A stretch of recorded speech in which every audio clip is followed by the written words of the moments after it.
Hello student, welcome to my channel V commerce academy, जिथे मी वंदना तुम्हाला शिकवते अकाउंट हा विषय अत्यंत सोप्या पद्धतीने.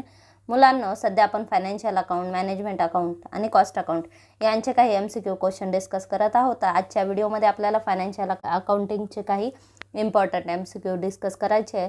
तर आजच्या व्हिडिओमध्ये आपण रेक्टिफिकेशन ऑफ एरर्स या टॉपिकचे काही इम्पॉर्टंट MCQ क्वेश्चन डिस्कस करणार आहोत. तर या टॉपिकची जी इम्पॉर्टंट थिअरी आहे ती आपण ऑलरेडी डिस्कस केलेली आहे. तुम्ही जर ते व्हिडिओ बघितले नसतील तर आधी ते व्हिडिओ बघून घ्या, जेणेकरून तुम्हाला हे व्हिडिओ किंवा MCQ क्वेश्चन्स इझी जातील. ठीक आहे. तर या टॉपिकची जेवढी इम्पॉर्टंट थिअरी गरजेची आहे तर ती मी ऑलरेडी क्लिअर केलेली आहे. तर आजच्या व्हिडिओमध्ये आपण रेक्टिफिकेशन ऑफ एरर्स या टॉपिकचे इम्पॉर्टंट MCQ डिस्कस करणार आहोत. तर व्हिडिओला सुरुवात करण्याआधी तुम्ही जर चॅनलला नवीन असाल तर चॅनलला सबस्क्राईब करा आणि हा व्हिडिओ जर तुम्हाला आवडला असेल तर पटकन एक लाईक नक्की करा. तर चला सुरू करूया आजचा व्हिडिओ. आजच्या व्हिडिओचा फर्स्ट क्वेश्चन आहे, error are cause due to dash recording of transaction. Errors म्हणजे काय हे आपण ऑलरेडी डिस्कस केलेले आहेत. अकाउंटिंगमध्ये काही चुका होत असतात, काही अमाऊंट चुकली, एंट्री चुकली, पोस्टिंग चुकली. मग ज्या चुका अकाउंटिंगमध्ये होतात तर याला म्हणतात एरर्स.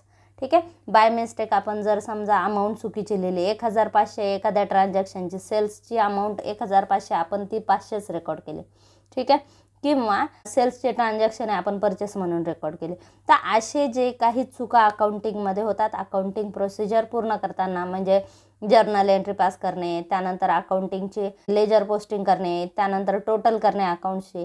तर या अकाउंटिंग प्रोसेसमध्ये जी अकाउंटिंग प्रोसेस आपण करतो तर त्या प्रोसेसमध्ये कुठेही जर चूक झाली, मिस्टेक झाली तर त्या मिस्टेकला एरर म्हणतात. ठीक आहे. Errors are cause due to dash recording of transaction. Error का होतात? एरर चुकांमुळे होतात. ठीक आहे. आपण जर समजा रॉंग पोस्टिंग केली, रॉंग रेकॉर्डिंग केली ट्रान्झॅक्शनची, ठीक आहे, रॉंग पोस्टिंग केली, रॉंग टोटलिंग केली, तर या सगळ्यामुळे ज्या चुका निर्माण होतात किंवा जे चुकीचे फायनान्शियल स्टेटमेंट दाखवले जातात तर याला एरर्स म्हणतात. ठीक आहे. Errors are cause due to wrong recording of transaction. Then B is a correct answer. Option काय दिलेत आपल्याला? Right, wrong, proper. ठीक आहे. D none of this. तर आपण जर समजा एखाद्या ट्रान्झॅक्शनची चुकीची पोस्टिंग केली, रॉंग पोस्टिंग केली, तर त्या ठिकाणी त्याला म्हणतात एरर. ठीक आहे. रॉंग पोस्टिंगमुळे एरर निर्माण होतात. त्यानंतर नेक्स्ट क्वेश्चन आहे, if transaction is totally omitted from the books it is called. आता if transaction is totally omitted, omitted म्हणजे वगळणे. ठीक आहे. जर समजा आपण एखादी ट्रान्झॅक्शन आपल्याकडून पूर्णतः वगळली गेली, म्हणजे चुकून ती बाय मिस्टेक आपल्याकडून लिहायची राहिली, ठीक आहे, रेकॉर्ड करण्याची राहून गेली, मग या ठिकाणी ओमिशन म्हणजे काय? ज्यावेळेस आपण ट्रान्झॅक्शन रेकॉर्ड केलीच नाही तर याला ओमिशन म्हणतात. म्हणजे एखादी ट्रान्झॅक्शन आपल्याकडून वगळली गेली तर याला ओमिशन म्हणतात. ओमिशन म्हणजे ट्रान्झॅक्शन वगळणे. मग हे ओमिशन दोन प्रकारचं असतं, एक तर कम्प्लीट ओमिशन आणि पार्शियल ओमिशन. म्हणजे कम्प्लीट ओमिशन म्हणजे ज्यावेळेस एखादी ट्रान्झॅक्शन पूर्णतःच रेकॉर्ड करायची राहिली याला कम्प्लीट ओमिशन म्हणतात. आणि पार्शियल ओमिशन म्हणजे ज्यावेळेस एखाद्या ट्रान्झॅक्शनचा एक इफेक्ट रेकॉर्ड करण्याचा राहून गेला. ट्रान्झॅक्शन तर रेकॉर्ड केली पण एक इफेक्ट राहून गेला. ठीक आहे. अर्धी ट्रान्झॅक्शन आपण रेकॉर्ड केली तर याला पार्शियल ओमिशन म्हणतात. ठीक आहे. If transaction is totally omitted from the books it is called. Transaction आता पूर्णतः लिहायची राहून गेली तर याला म्हणतात error of omission. Okay. Error of omission म्हणजे ज्यावेळेस ट्रान्झॅक्शन आपण रेकॉर्ड करायची राहून गेले याला म्हणतात error of omission. Error of recording म्हणजे ट्रान्झॅक्शन आपण रेकॉर्ड केली नाही, म्हणजेच त्याला दुसरं नाव आहे. एरर ऑफ कमिशन म्हणजे जर समजा ट्रान्झॅक्शनची आपण चुकीच्या अकाउंटला रेकॉर्ड केली, चुकीची पोस्टिंग केली, चुकीची अमाऊंट रेकॉर्ड केली, तर हे सगळे एरर ऑफ ओमिशनमध्ये येतात.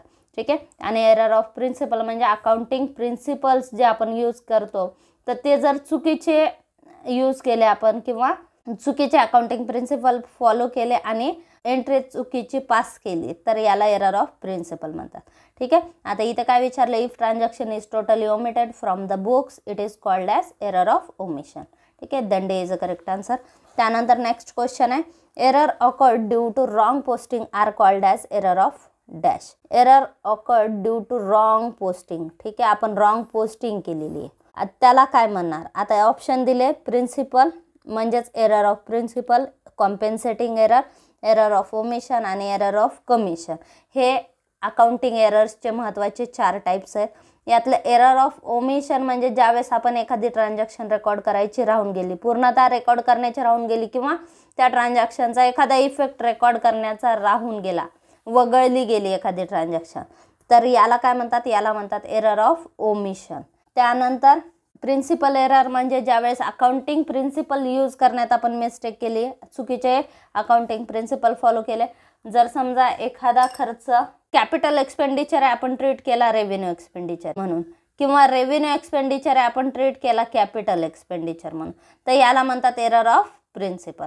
कॉम्पेन्सेटिंग एरर म्हणजे ज्या एररमुळे जर समजा आपल्याकडून एक मिस्टेक झाली आणि त्याच्यामुळे आपले डेबिटचं 1000 बॅलन्स कमी झालं, ठीक आहे, आणि दुसरी मिस्टेक झाली त्याच्यामध्ये डेबिट बॅलन्स आपलं 1000 वाढलं, ठीक आहे, म्हणजे ज्या एररमुळे पहिल्या एररचा इफेक्ट दुसऱ्यामुळे नलिफाय झाला, ठीक आहे, किंवा 0 झाला, तर याला म्हणतात कॉम्पेन्सेटिंग एरर, ठीक आहे. आणि एरर ऑफ कमिशन म्हणजे ज्यावेळेस आपण एखाद्या ट्रान्झॅक्शनची चुकीची एंट्री पास केली, चुकीची पोस्टिंग केली, रॉंग टोटल केली, किंवा बॅलन्स कॅरी फॉरवर्ड करताना ते जरी चुकीचं घेतलं, या सगळ्या मिस्टेक्सला काय म्हणतात? एरर ऑफ कमिशन, ठीक आहे. मग रॉंग पोस्टिंग हा त्यातला एक प्रकार आहे, ठीक आहे. आपल्याला रेक्टिफिकेशन ऑफ एररवर प्रश्न विचारताना तुम्हाला एररचे टाइप्स क्लिअर असणे महत्त्वाचे, कारण मोस्टली रेक्टिफिकेशन आपल्याला 2 पद्धतीने प्रश्न विचारला जातो. एक तर एरर रेक्टिफाय करणे किंवा कोणत्या टाईपचं एरर आहे ते ओळखा सांगतात, किंवा दुसरा प्रकार असतो आपल्याला एरर दिला जातो आणि तो रेक्टिफाय कसा करणार हे विचारलं जातं. मग एरर रेक्टिफाय करण्यासाठी देखील तुम्हाला कळायला पाहिजे की नेमकं ते एरर कोणतं आहे, कुठं एरर झालंय, ठीक आहे. त्यामुळे आयडेंटिफिकेशन ऑफ एरर हा पॉईंट अत्यंत महत्त्वाचा आहे या टाईपचे प्रश्न सोडवण्यासाठी. आणि हे सगळे प्रकार आपण माझ्या पहिल्या व्हिडिओमध्ये आपण रेक्टिफिकेशन ऑफ एरर्सची जी बेसिक थिअरी कव्हर केलेली आहे, तर त्याच्यामध्ये इन डिटेल आपण हे प्रकार बघितलेले. त्याच्यामुळे तुम्ही आधी ते व्हिडिओ बघा आणि नंतर क्वेश्चन्स बघा, त्याच्यामुळे तुम्हाला हे पटकन तुम्हाला क्लिक होतील की अरे रॉंग पोस्टिंग आहे म्हणजे यातला कोणता प्रकार आहे, ठीक आहे. त्याच्यामुळे आधी ते व्हिडिओ बघा आणि मग हे व्हिडिओ बघा, तुम्हाला हा टॉपिक अजिबात अवघड जाणार नाही. आता थोडासा कन्फ्युजिंग टॉपिक आहे, प्रत्येकाला हा टॉपिक कन्फ्यूज होतो की एरर ऑफ कमिशन म्हणजे काय, नेमकं कोणतं एरर ऑफ कमिशन आहे, किंवा ओमिशन म्हणजे काय, types of error in detail discuss केलेले आहेत, तर ते व्हिडिओ तुम्ही बघून घ्या, त्याच्यामुळे तुमचं हे कन्फ्युजन क्लिअर होईल, ठीक आहे. आता इथे काय विचारलं, error occurred due to wrong posting are called as error of commission, ठीक आहे. रॉंग पोस्टिंग जर आपण केलेली असेल तर त्या एररला एरर ऑफ कमिशन म्हणतात, ठीक आहे. एखादी ट्रान्झॅक्शन पूर्णतः किंवा अर्धी वगळली गेली तर त्याला एरर ऑफ ओमिशन म्हणतात. एखाद्या एररमुळे दुसरं एरर जर नलिफाय होत असेल किंवा त्याचा इफेक्ट 0 होत असेल त्याला कॉम्पेन्सेटिंग एरर म्हणतात. प्रिन्सिपल अकाउंटिंग प्रिन्सिपल फॉलो न केल्यामुळे किंवा चुकीच्या पद्धतीने फॉलो केल्यामुळे जे एरर होतात याला एरर ऑफ प्रिन्सिपल म्हणतात, ठीक आहे. तर हे झालं एररचे टाइप्स. आता इथं जे रॉंग पोस्टिंगचं एरर आहे ते एरर ऑफ कमिशनमध्ये येतात. Then B is a correct answer. त्यानंतर next question, the type of error for which journal entry is always required for rectification. The type of error, आता इथे आपल्याला टाइप विचारलं, type of error for which journal entry is always required. असा कोणता एररचा type आहे की ते rectify करण्यासाठी आपल्याला जर्नल एंट्री प्रिपेअर करावी लागते. एरर रेक्टिफाय करण्याच्या 2 मेथड आहेत. एक तर आपण जर्नल एंट्री पास करून रेक्टिफिकेशन करू शकतो, किंवा सस्पेन्स अकाउंट ओपन करून सुद्धा रेक्टिफिकेशन केलं जाऊ शकतं, ठीक आहे. 2 मेथडने रेक्टिफिकेशन होतं. मग आता याच्यापैकी जर आपण जर्नल एंट्री कोणत्या एररमध्ये गरजेची असतेच किंवा बनवावी लागते हे विचारलंय. ऑप्शन दिले ओव्हरकास्टिंग, बी दिले अंडरकास्टिंग, सी दिले 1 साइडेड एरर आणि डी दिले 2 साइडेड एरर. आता ओव्हरकास्टिंग म्हणजे जर समजा एखाद्या अकाउंटचं बॅलन्स 4000 रुपये, ठीक आहे. जर समजा क्रेडिटर्स अकाउंटचं बॅलन्स आलं 4000 रुपये, आपण चुकून लिहिलं 40,000, किंवा परचेस बुकचं बॅलन्स आलं 2 लाख रुपये, आपण चुकून ते 20,000 रेकॉर्ड केलं, ठीक आहे. म्हणजेच परचेस बुकचं आपण बॅलन्स किती दाखवलं, 20,000 रुपये, ठीक आहे. म्हणजे ओव्हरकास्टिंग म्हणजे जास्त अमाऊंट दाखवली गेली, अंडरकास्टिंग म्हणजे कमी अमाऊंट दाखवली गेली. आता इथं बघा 4000च्या ऐवजी 40,000 दाखवलं, 36चा डिफरन्स क्रिएट झाला, 36,000 डिफरन्स क्रिएट झाला. जे अकाउंट तुम्ही दाखवणार, जर समजा असेटचं अकाउंट आपण 4,000च्या ऐवजी 40,000 दाखवलं म्हणजे डेबिट बॅलन्स 36,000 आपले वाढले. ठीक आहे, डेबिटची टोटल 36,000 जास्त आहे ना.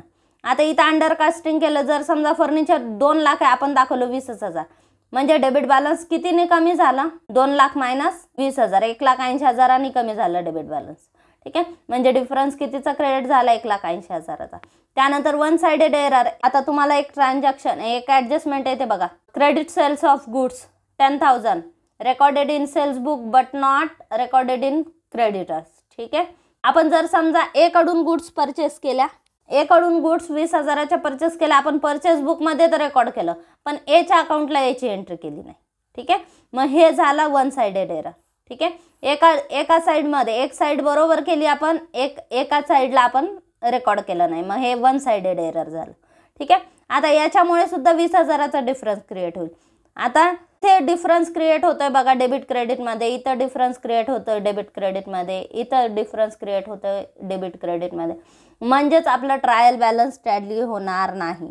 ठीक आहे, आणि ज्या वेळेस डेबिट क्रेडिटमध्ये डिफरन्स क्रिएट होतो, ट्रायल बॅलन्स टॅली होत नाही, असे एरर सस्पेन्स अकाउंट ओपन करून रेक्टिफाय केले जातात.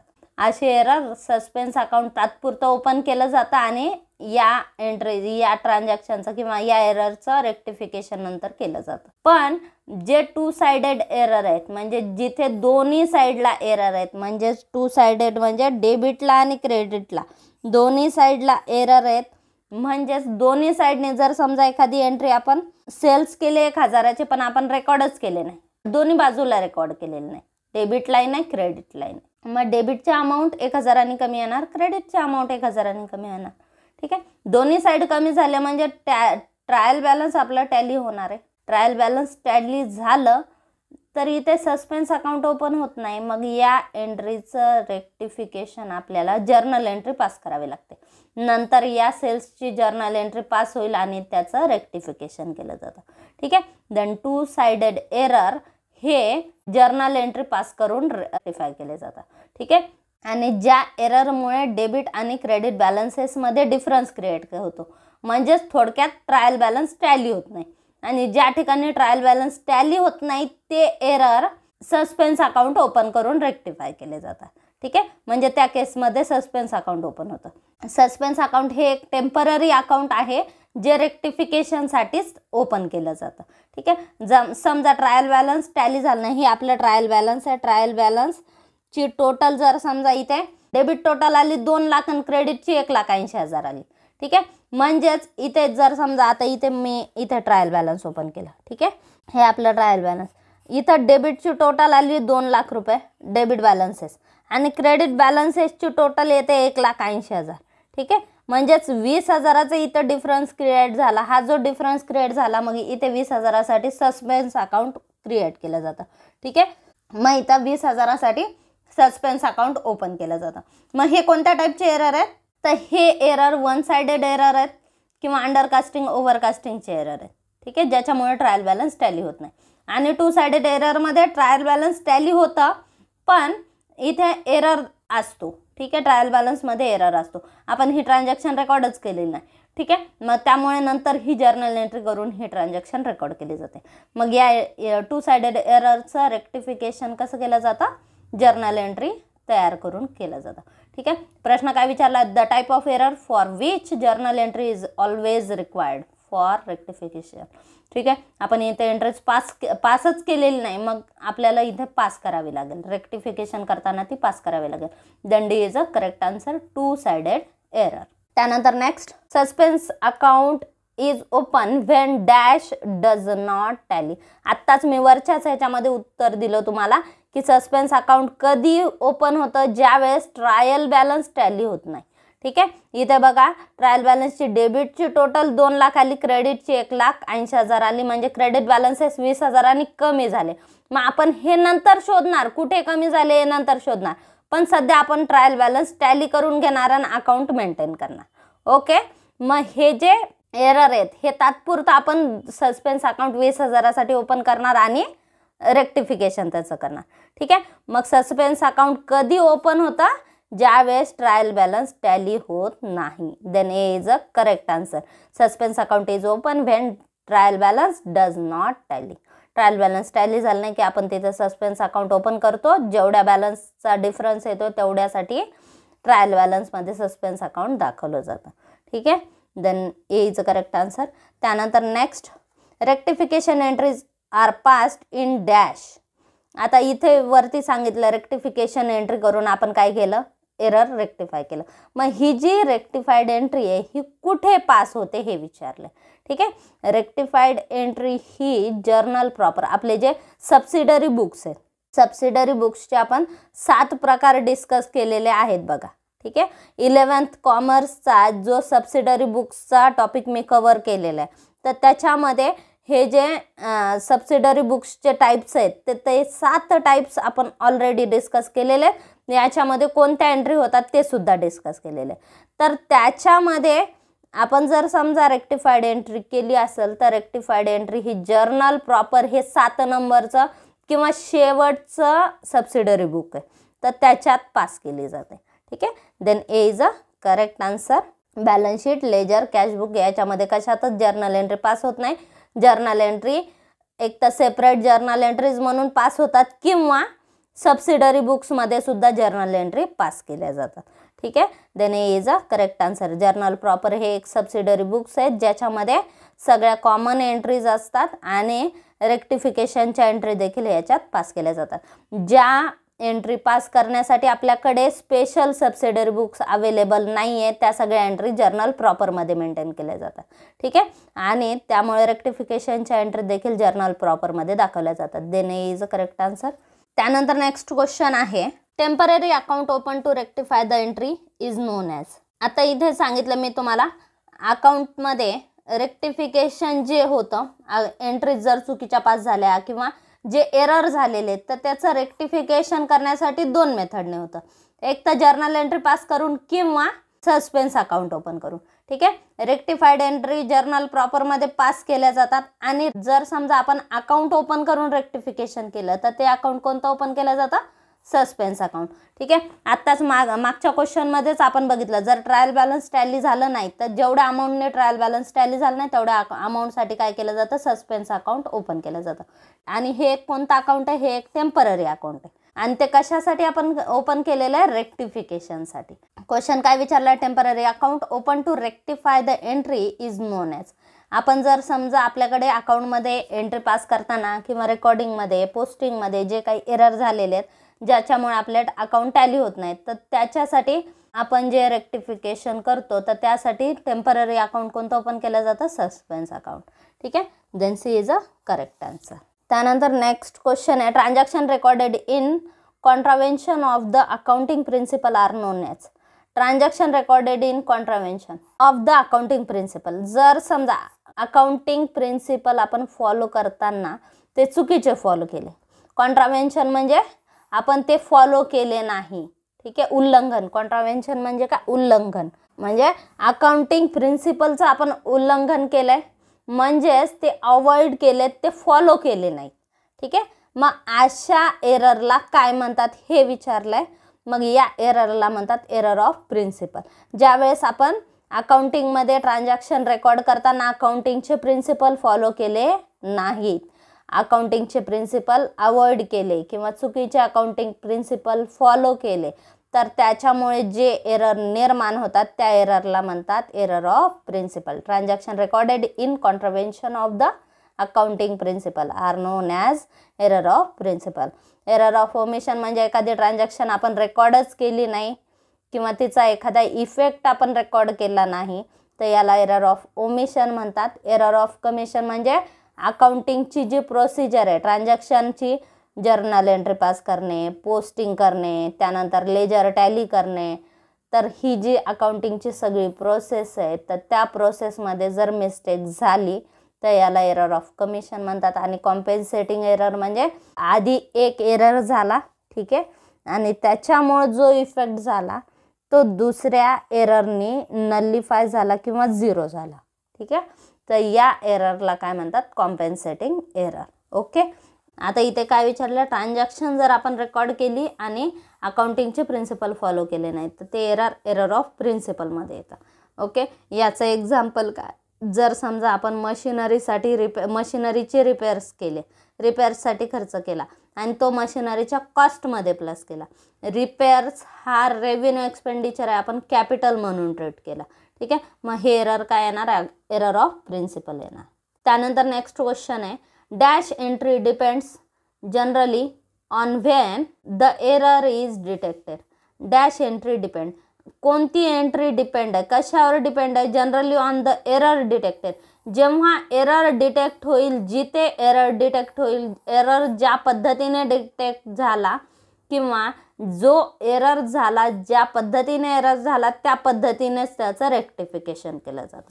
ठीक आहे, आता जर समजा आपण डेबिटला चुकीची अमाऊंट रेकॉर्ड केली, डेबिट बॅलन्स वाढलं.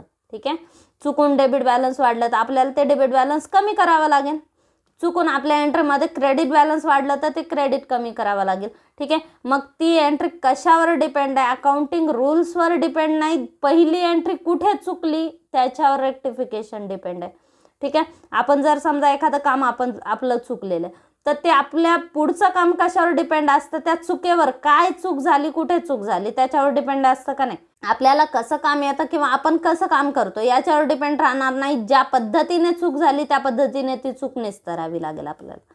ठीक आहे, मग अकाउंटिंगचं तसंच असतं, जेव्हा एरर डिटेक्ट होईल त्याच्यावर रेक्टिफाय एंट्री डिपेंड राहील.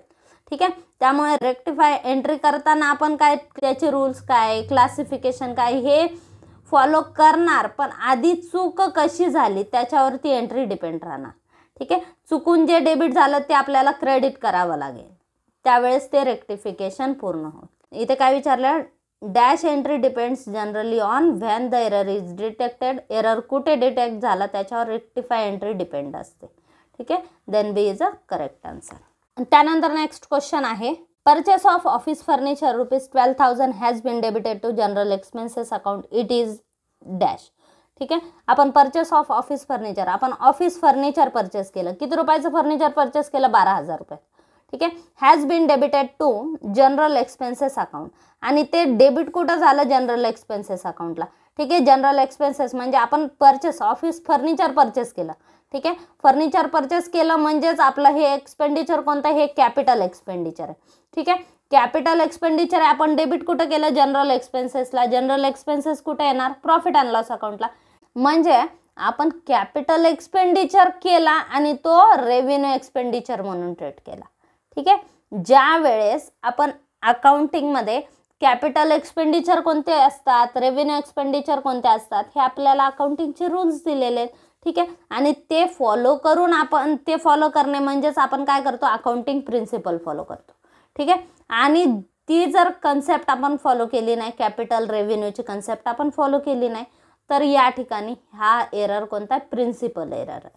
ठीक आहे, then B is a correct answer. Capital expenditure हे आपण असेट खरेदी केले, हे कॅपिटल एक्सपेंडिचर आहे. आपण कुठे रेकॉर्ड केले, जनरल एक्सपेन्सेस म्हणून दाखवले, म्हणजेच तो रेव्हेन्यू एक्सपेंडिचर आपण दाखवला, आणि मग ते कुठे दाखवले, आपण प्रॉफिट अँड लॉसला दाखवले. ठीक आहे, मग त्यामुळे आपण अकाउंटिंग प्रिन्सिपल इथे अवॉइड केलेले. ठीक आहे, मग त्यामुळे याला म्हणतात अन एरर ऑफ प्रिन्सिपल. ठीक आहे, मग हे कोणत्या टाईपचं एरर आहे, एरर ऑफ प्रिन्सिपल. ठीक आहे, क्लरिकल एरर म्हणजे आपल्याकडून जर समजा टोटल करण्यात चुकली, अमाऊंट लिहिण्याची राहिली, चुकीची पोस्टिंग झाली, तर हे सगळे क्लरिकल एररमध्ये येतात. एरर ऑफ कमिशन म्हणजेच clerical error, error of commission दोन्ही सेमच आहे. ओके, एरर ऑफ ओमिशन म्हणजे ज्यावेळेस आपली ट्रान्झॅक्शन रेकॉर्ड करण्याची राहून गेली. ठीक आहे, आणि एरर ऑफ प्रिन्सिपल म्हणजे काय, ज्यावेळेस आपण अकाउंटिंगचे रूल्स रेग्युलेशन फॉलो केले नाही, अकाउंटिंग कन्सेप्ट फॉलो केलेला नाही, तर ते कशामध्ये येतात, ते एरर ऑफ प्रिन्सिपलमध्ये येतात. Then B is a correct answer. त्यानंतर आहे ₹500 received from Smith whose account was written off as bad debts should be credited to dash account. आता या ठिकाणी काय विचारले, ₹500 रिसिव्ड कोणाकडून झाले, रिसिव्ड फ्रॉम स्मिथ, स्मिथ कडून मिळाले. whose account was written off as bad debts should be credited to. आपण त्याचं अकाउंट ऑलरेडी बॅड डेब्ट्स म्हणून दाखवून दिलं. ठीक आहे, आपल्याला वाटलं की स्मिथ आपले पैसे देणार नाही ₹500, पण त्याने आणून दिले. मग त्यांनी आणून दिले म्हणजे हा बॅड डेब्टचा आपण लॉस दाखवला होता, पण तो लॉस ॲक्च्युली झाला नाही, ते पैसे आपल्याला मिळाले. ठीक आहे. मग आता हे कुठे क्रेडिट करायचे, मग हे कुठे क्रेडिट करणार हे विचारलं. ठीक आहे. इथं एरर झालेला नाही आहे, एरर होऊ नये म्हणून तुम्हाला विचारलं की हे रेकॉर्ड कुठे करायचे. एक्झामिनरला वाटतं की तुमचं अकाउंटिंगचं नॉलेज छान आहे, त्यामुळे तो एरर होण्याच्या आधीच तुम्हाला विचारतोय की हे कुठे रेकॉर्ड करणार. आता जर समजा आपण हे 500 रुपये बॅड डेब्ट झाले म्हणून दाखवून दिले, पण ॲक्च्युली ते बॅड डेब्ट झाल्या नाही. आता आपल्याला काय करायचे, ते 500 रुपये आपण दाखवलेले आहेत, रेकॉर्ड केलेत 500 रुपये बॅड डेब्ट झाले म्हणून, आपल्याला तो इफेक्ट कॅन्सल करायचा. ठीक आहे. मग ते कॅन्सल करायचं, आपण डेबिट केले बॅड डेब्ट्स. ठीक आहे. RDD आपण डेबिट केलं, RDD डेबिट केलं म्हणजे आपण डेटरमधून लेस केलं, मग RDD आपण डेबिट केलं. आता क्रेडिट केलं तर तो इफेक्ट काय होईल, कॅन्सल होईल. मग हे 500 रुपये आपण RDD दाखवलेले कॅन्सल होईल. मग हे क्रेडिटेड काय होणार, RDDला क्रेडिटेड होणार. मग आपण तिथे RDD काय दाखवणार, reserve for doubtful debts. Reserve for doubtful debts, RDD आपण डेबिट केली, रिझर्व केलं म्हणून. मग आता ते रिकवर झाल्यावर क्रेडिट करा.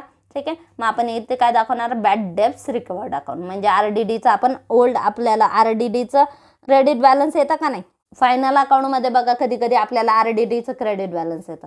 ठीक आहे. मग ते काय असतं, बॅड डेब्ट्स रिकवर अकाउंट असतं. मग ट्रायल बॅलन्समध्ये तुम्हाला आठवत असेल, फायनल अकाउंटचा कधी कधी प्रॉब्लेम आला तर तिथे क्रेडिट बॅलन्सेसमध्ये आपल्याला RDD दिलेली. ठीक आहे. RDDचं क्रेडिट बॅलन्स दिलेलं आहे. मग ते काय असतं, बॅड डेब्ट्स रिकवर असतं. ते आपण काय करतो, RDDमधून बॅड डेब्ट्समधून ते मायनस करतो आपण. ठीक आहे. मग हे काय होणार, हे bad debts should be credited to. मग हे कुठे क्रेडिट होणार, बॅड डेब्ट्स रिकवर्ड अकाउंटला क्रेडिट होणार. ठीक आहे. Then is a correct answer. 500 रुपये स्मिथने आपल्याला बॅड डेब्टचे आपण दाखवले होते. ठीक आहे. आपण लॉस दाखवला होता, पण ॲक्च्युली तो लॉस झालेला नाही. मग आपण दाखवलेला लॉस आपल्याला कॅन्सल करायचा. मग तो लॉस आपल्याला कॅन्सल करायचा, आपण RDD आधी डेबिट केली होती, आता हे अकाउंट आपण काय करू, क्रेडिट करू. ठीक आहे. मग बॅड डेब्ट्स रिकवर्ड अकाउंट आपण काय करणार, क्रेडिट करणार, म्हणजेच तो इफेक्ट कॅन्सल होणार. ठीक आहे. म्हणजे हा जो एरर आपल्याला झालेला, आपण गृहीत धरला लॉस झाला, पण झाला नाही, आपण मग तो काय करणार, कॅन्सल करणार. ठीक आहे. मग बॅड डेब्ट्स रिकवर अकाउंट इथे काय होणार, क्रेडिट होणार. Then is a correct answer. तर हे झाले रेक्टिफिकेशन ऑफ एरर या टॉपिकचे काही इम्पॉर्टंट MCQ क्वेश्चन. तर आजचा व्हिडिओ तुम्हाला कसा वाटला हे कमेंट बॉक्समध्ये नक्की कळवा. चॅनल अजून सबस्क्राईब केलं नसेल तर चॅनलला सबस्क्राईब करा, व्हिडिओला लाईक करा, शेअर करा आणि सबस्क्राईब करा. थँक्यू.